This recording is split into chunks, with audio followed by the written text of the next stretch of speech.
Wala nang pagkagandang si Dad Fancy. Ganyan. Kahit yung pamparas ng lagnat, ganyan. Patang hanggang. O, next. Next hand.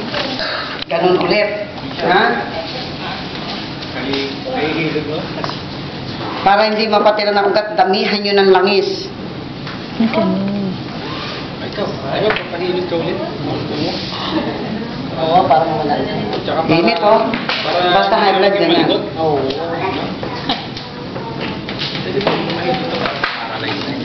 Yung mukha. Ano mo yung mukha?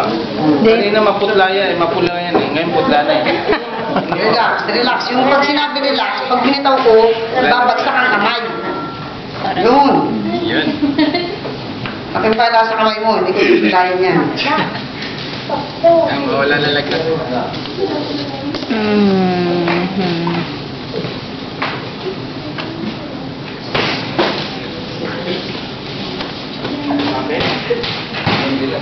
Tingnan nyo, ang tinatamaan ko, hindi basta hagod. Ang tinatamaan ko mga center point. O, dito.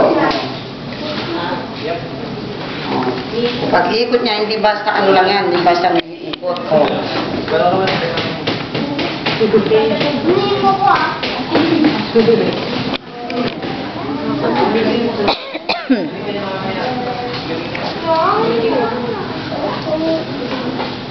Pumula si brother, ah.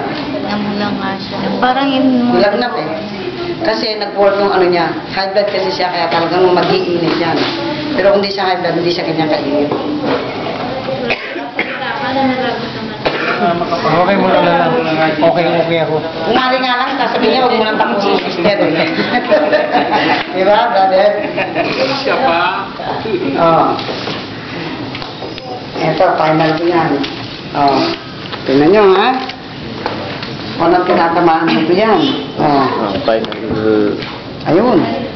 Ito, nag-iusap dito yan. Yan, nakapana naman ako. Oh.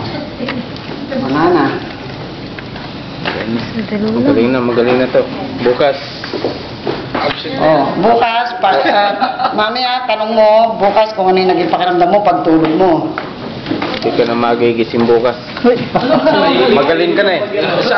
Hindi ka magigising na may sakit. Hindi na magigising na may sakit. Magaling na. Tutugtugan mo. Binibitin mo eh. Hindi na siya magigising na may sakit. Oo. Magaling Kaya ibang haplos talaga malakas makagaling yan. Tingnan nyo, ganyan ang ginawa ko sa pamangkin ko, nabuhay pa. Eh, inintay na nga lang nilang dalhan daw siya ng kandila. Oh. Buti na lang, langis na dala, no? Sige na, brother. Bata, para